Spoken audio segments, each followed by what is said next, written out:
Life was pretty bad for me because I was very hardcore into drugs. Addiction first took hold of Candace Baker when she was a teenager. I was 15 when I started it.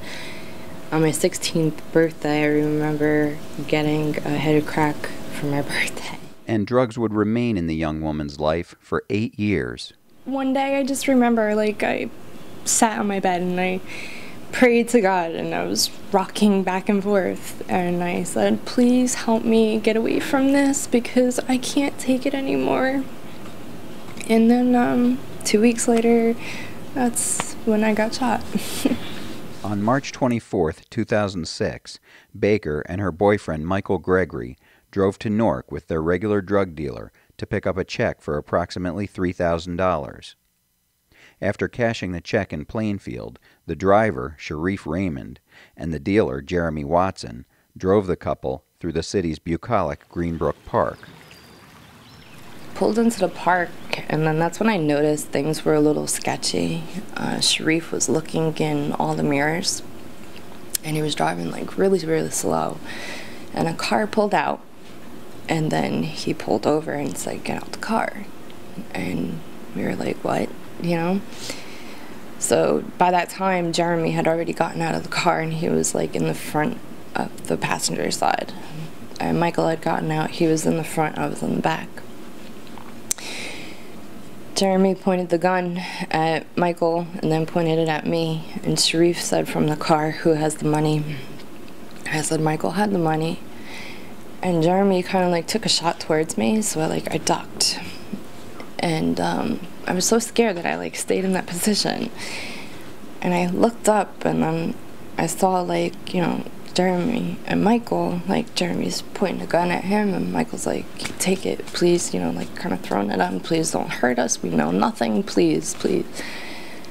And that's when Jeremy just started shooting him, shot him 6, 7 times or so. And then, by that time I was still just, holding my head, crouched down, and then I looked up, and Jeremy was literally right in front of me and held the gun to my head, and he looked at me in my eyes, and he was like, I'm sorry, but goodbye. I'm sorry, but goodbye.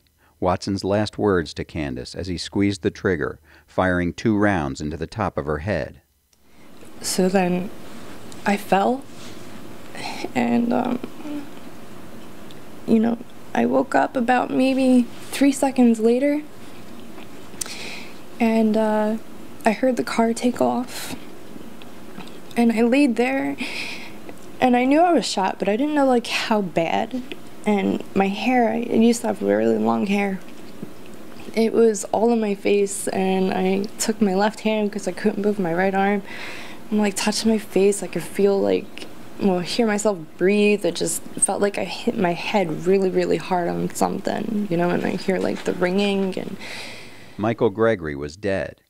Candace, despite the severity of her injury, was able to provide police with valuable information. I was telling the cop everything. I told them what color the car was, what year and make the car was, where Jeremy lived. I didn't know his exact address, but I knew where I used to see him come out from.